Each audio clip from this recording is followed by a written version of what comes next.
Hey guys, it's Brad. I am doing another video and I've decided to do my very first movie video review. Now, I've done a lot of written reviews. I've written them on Rotten Tomatoes and then I've posted them not only on Rotten Tomatoes but also on the Razzie forum, and I've also, posted a link to my reviews on my Facebook. Once I figure out how to actually put the link into the YouTube description and all that, I'll do that, but right now I can't. But I've decided to do my very first one. Now, I was going to do a movie that I hadn't seen before, and I'm still doing that. I have decided to do a video review for the recent Adam Sandler flop, That's My Boy. Now, if you guys don't know what That's My Boy is, I wouldn't be surprised if you didn't. Because really the promotion for the film really wasn't that great. And I actually heard it was a box office bomb. Not a Dead on Arrival film, but a box office bomb, nonetheless. Well, I need to talk a little bit about Adam Sandler, just to get it out of the way. I won't harp on him all day. Adam Sandler to me recently has become very hit and miss with me. A lot of his films, Grown Ups, I think one of them, Grown Ups is really stupid. Here's the thing though, Just Go With It. I mean, I'm not saying it's a good film. Absolutely not saying it. It's actually pretty bad. But I think with Just Go With It, it was a movie that yeah, it's stupid, but you can enjoy the stupid. You're not laughing with the actors, you're pretty much laughing at them. I'm not sure if that was the point of Just Go With It, or maybe it just happened that way. Well, I decided, since I am a Razzie person, I enjoy the Razzies very much. I decided to watch the first film to ever sweep all 10 Razzies. It's the only film to do so, Jack and Jill, which is basically where Adam Sandler plays fraternal twins. They say identical on the poster, but for you know, somebody got fired. uh, Jack and Jill, I think, is probably one of the stupidest and most unnecessary movies ever made. And, a lot of people agree with me on that. The movie has a 3% rating on Rotten Tomatoes. It won, and like I said, it won all 10 Razzies. But we're not talking about Jack and Jill. We're supposed to be talking about That's My Boy. Now, there is a lot of people who actually saw both films. And, compared to Jack and Jill, That's My Boy, a lot of people have said, this is in my opinion, that That's My Boy is better than Jack and Jill on a lot of levels. Or at least that's what a lot of people, especially people who really want to believe in Adam Sandler, because he's made pretty good movies. And maybe not a lot of critics like his movie, or like his older movies, like Billy Madison, Waterboy, Happy Gilmore, Click, all those other ones that he made. But to me, with uh, his recent films, Grown Ups, Just Go With It, Jack and Jill, That's My Boy. I mean, all those other titles. I mean, if you want to count this one, Bucky Larson, Born to Be a Star, is another one, but Adam Sandler, I think, screen wrote the script or something like that. He wasn't actually in Bucky Larson. But what was I going to say? Oh, well, I actually managed to see That's My Boy quite recently, just a couple of days ago. That's My Boy. Here's my thing with a lot of people, and I kind of see why a lot of people say that That's My Boy is better than Jack and Jill. In Jack and Jill, in that particular film, it looks like everybody, including Katie Holmes, Al Pacino, even sometimes Adam Sandler himself, is really freaking bored. Like they're just trying to get through filming and they're trying to get through this process so they can go into post production and then release it. Like, and I hear that this movie had like a close to $80 million budget, and they made that like what 71, 72 million. My numbers might be completely off, but it barely made back its budget. And you can tell that guys, these actors and actresses, whether they had supporting roles or leading roles, or even just cameos, they just look like, oh my god, when is this gonna be over? But in That's My Boy, it looks like the people in the film, the cast, the actors, actresses, whether it be supporting roles, leading roles, cameos, um, sort of small roles for only one scene. It looks like everybody's trying to have a good time with it. It's supposed to be an enjoyable comedy. Comedy. That's what comedies are. They're supposed to be enjoyable. They're supposed to be funny. They're supposed to hit a note there, and they should have some type of sentimentality. I mean, obviously it's a comedy, so it can be stupid, but as long as we get the stupid and it's not trying to insult our intelligence. But with That's My Boy, I think people confuse effort uh, with skill. And, effort and maybe skill isn't the right word. But effort, they mix up effort with pleasantness and, and determination. I mean, yeah, these people are determined, but it's not like, they made a good movie. If they were determined and if they put the effort they did in their acting, as they did with, you know, the screenwriting and the directing and all those other things were so bad. Especially with the script, I think this is where the film, probably one of the biggest flaws of the film. I'm gonna give you the basic premise and the basic joke in quotations. The basic joke of That's My Boy. Well, we start with a little bit of a flashback, if you can even call it that, or maybe, where Donnie, that's Adam Sandler's character, is, I think, in junior high or high school, and he has a crush on his math teacher, and he basically has a crush on her. She returns his affections when he has detention, because he blatantly in the school hallway asks her for a hand job with no subtlety, just hey, can you give me a hand job? It's gross just recalling that scene. And well, first, she seems like a responsible teacher. She gives him detention for 1 month because he made a very inappropriate remark in front of other people, and it was just inappropriate in general. But when they're alone together in the classroom, it is just so uncomfortable to watch. Have you ever seen Twilight Saga Breaking Dawn Part 2 with Mackenzie Foy as Renesmee and Taylor Lautner as Jacob, and they're sitting, and Renesmee sitting on his lap, and, it's very uncomfortable to watch. That scene where they're just, she's kind of seducing him, and it's so uncomfortable, it's so awkward, and so bad. And I just, the only thought in my head was, how is any of this funny?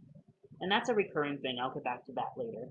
So, Donnie and his teacher get caught at an assembly full of people. Yeah, they were just asking to basically just get caught, right? They were basically just asking to be caught.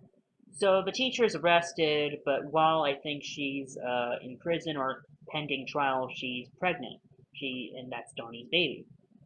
Well, as soon as Donnie will turn 18, he will get custody of the baby, considering the fact, mother's in prison now. And it kind of basically that. Donnie is a very bad parent. I mean, yeah, he's 18 or whatever, but, he's a very bad dad. And and it turns out that the baby grows up to be none other than Andy Samberg. And I don't know much about Andy Samberg, actually. I'm not really familiar with his work. I think he was in Hotel Transylvania, also with Adam Sandler. And I hear he's going to have possibly a small role in Grown Ups 2. But besides that, I don't know him from a lot of places, or from a lot of films, right? So when Andy Samberg's character, I believe his pseudonym name, or his pretend name, is Scott Peterson, but or Todd Peterson, sorry, Todd Peterson. But his real name that Donnie gave him was Han Solo. Really?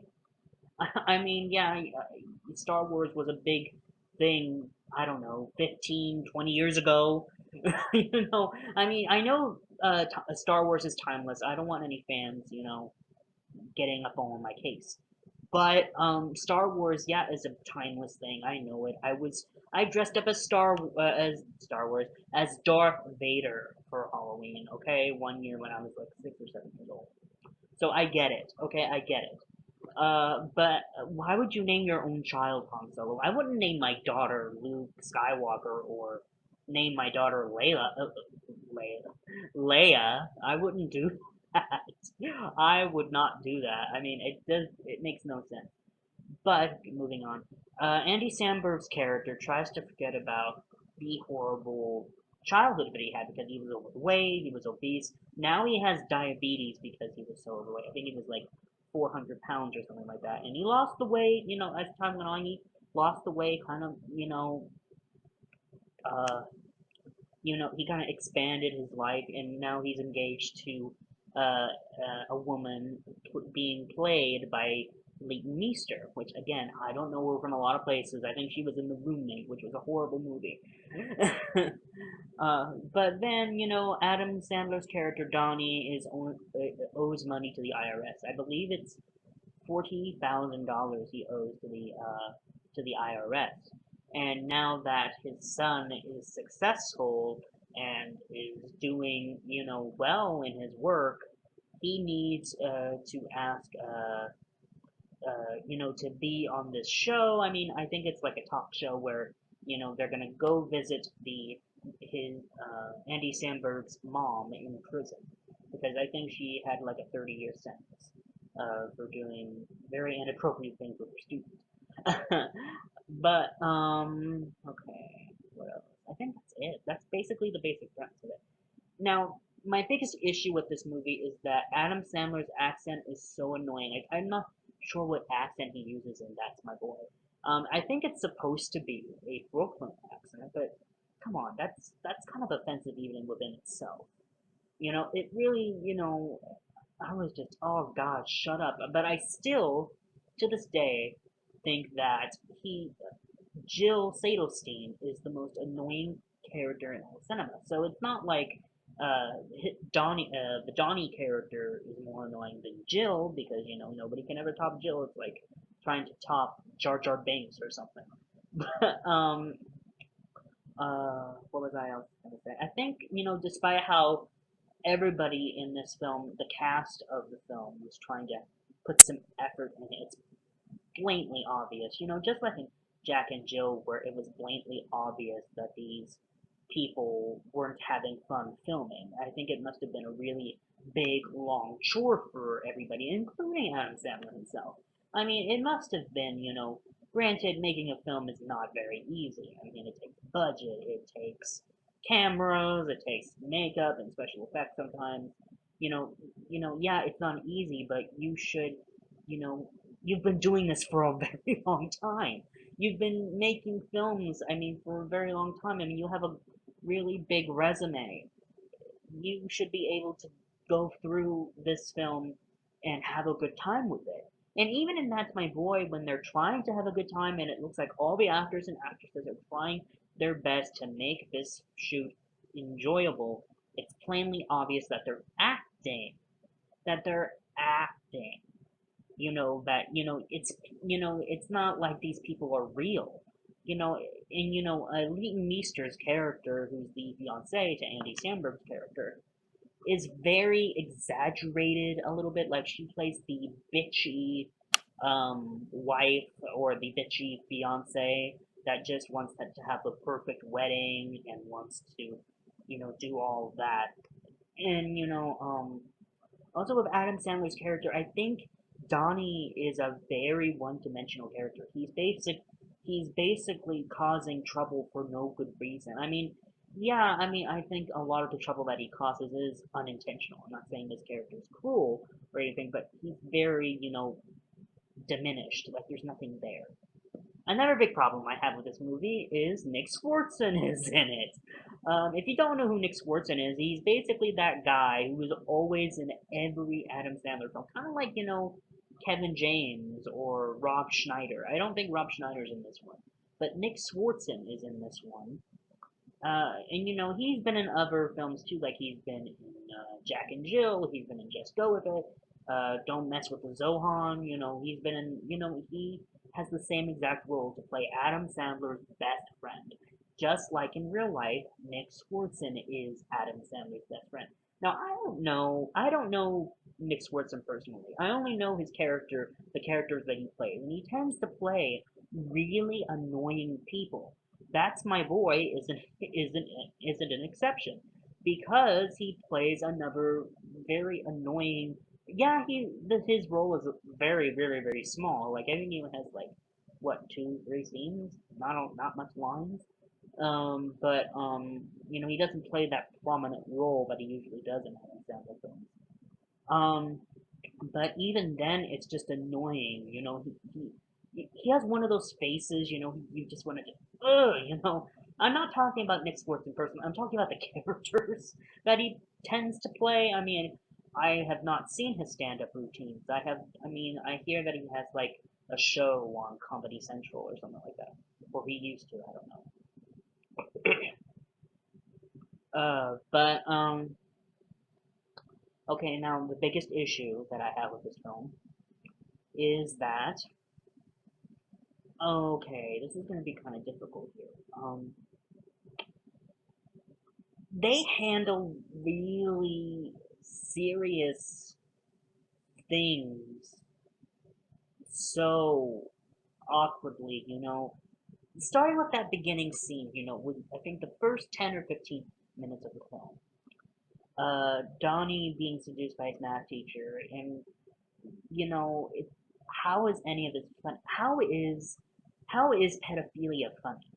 No, seriously. I mean, I'm not a stick in the mud. Please, I'm not trying to be a stick in the mud here. I mean, I have a sense of humor. I know what's funny and what's not funny. But handling something as bad and as awkward and as sick as pedophilia and trying to turn it into something funny, that's not, no. And then they try to make other things funny, like emotional distress, PTSD, um, obesity, um, child abandonment, bad parenting. They do all of those things. They try to make really serious situations that happen in real life funny. I mean, yeah, people do it all the time. We find, you know, our misfortunes sometimes funny and ironic. That's one thing. But taking these serious issues and trying to make them funny, yeah, people have done it before, but with subtlety and with some sort of tact, you know, it with some just to blatantly offend someone just for the sake of offending is, you know, no, it's not, you know, it's not funny. It's not it's just sickening and gross and just you know, more than half the time, you know, when watching this movie, I'm like, really? You're really gonna go there? You're really gonna try, if you're gonna handle something and try to make it funny, there has to be some kind of subtlety. There has to be some type of class to it. There has to be some type of tactfulness. You know, Family Guy takes very offensive stuff and tries to make it funny every day or every episode. And they do that all the time. But you know, it's done where it's subtle, you know, it's not just to offend you, there's a point to it. You know, there's a point to the joke, and there's no joke in this movie. Just like in Jack and Jill, there is no joke in this film that works at all. There is no joke that works for the film. And that's, and I don't, you know, I don't get why people say That's My Boy and Jack and Jill are better because, you know, because I think they're on the same level. There's no better or worse. They're pretty much on the same level. Jack and Jill is just stupid, yeah. It's just really stupid and has no reason to exist. That's My Boy is plain out offensive and tries to make rape funny and tries to make PTSD funny, and I don't want to repeat myself on that. So That's My Boy ended up being not only a big box office bomb, but ended up winning 2 Golden Raspberry Awards. If you don't know what that is, well, you need to watch my previous video on bad superhero movies. Now the two Razzies that That's My Boy won were worst screenplay and worst actor, going to Adam Sandler for the second year in a row because he won last year for Jack and Jill and Just Go With It. Now, with Adam Sandler winning the second year in a row, I think he does deserve it this time. And the previous time. I'm not, he totally deserves it. He totally deserves those Razzies. I mean, but I think with That's My Boy, and I think a lot of people say, even in media coverage of the Razzies, they say, well, why should Adam Sandler care? He has a lot of money. I don't think he cares having a Razzie to his name. Yeah, he does, because I think in Jack and Jill he got a little bit, uh, vain with his career and a little bit self-centered and thought, he would just make this really cheaply made, really idiotic, stupid film, and it would make a lot of money. It didn't. It really didn't. It didn't make that much money. In fact, I think it barely made back its budget, like I just said. It barely made back any of its budget. Um, and besides that, when you win all 10 Razzie Awards for your film, that tends to have some sort of impact on you. I don't care how self-confident you are. When you hear from somebody, oh my god, this is like the worst movie ever and we have awards to honor that, yeah, you're gonna be a little bit impacted. Sorry. So I think with That's My Boy, like I said, people putting effort into their acting with not much effort, but at least they tried with this film. And I think Adam Sandler, and he trying to change it up a little bit because I think he does have issues. Uh, he had issues with Jack and Jill, and he knows that. Even if he doesn't want to admit it, he knows that. And I think that's why when he really tried with That's My Boy, um, it didn't. I think it was even probably a bigger fail. I think, That's My Boy was a bigger bomb than Jack and Jill was. Uh, if there was anything, let me see, anything last thing. Oh, I need to mention this because I actually posted this on the Razzie forum. That That's My Boy has more masturbation jokes and more literal masturbation in general than Bucky Larson Born to Be a Star. Now, this is my disclaimer here. I have not seen Bucky Larson, and frankly, I don't want to. But I have seen reviews for it. I've seen clips, here and there on the web, on YouTube. It's one of the dumbest looking movies ever. It stars Nick Swartzen alone. Basically, I think with Adam Sandler and Happy Madison Productions, what they try to do is get him his own sort of standalone film a little bit. But no, it didn't work. I'm just gonna say, I'm just gonna say this. It has a 0% on Rotten Tomatoes. Just saying, it has a total 0% on Rotten Tomatoes. But yeah, in That's My Boy, you would be surprised how raunchy it is. I think it's like a PG or a PG-13 movie, something around there. It is so raunchy, so disgusting. They mention jizz like 4 or 5 times in this movie. They mention, there's bodily function, fart jokes, and stuff like that. It's kind of juvenile. I mean, it's very stupid. It really makes no sense why this movie has to be so freaking raunchy. I mean, I think being disgusting just for the sake of being disgusting, uh, it doesn't work in a comedy. I mean, we have the Scary Movie franchise that proves that, and anything else that Aaron Seltzer and Jason Friedberg have ever done. But we know that that kind of stuff, being gross just to gross out people is not funny. I think gross out humor really doesn't work unless you kind of tone it down. You don't, you leave it to the imagination. Just don't show it. There's a thing in writing called show don't tell. I think that's what it's called. Basically, or well, okay, I'm kind of lost in my thoughts. Sorry. I kind of just got leave it to the imagination. Don't just show it to us for no good reason. uh, uh you know, leave it to the imagination. Anyway, I'm going to end it here because I believe, yep, just about 25 minutes into this video. I did not need to make it so long. So I will do another video review soon, and please leave suggestions to me on the Razzie forum or in the comments below.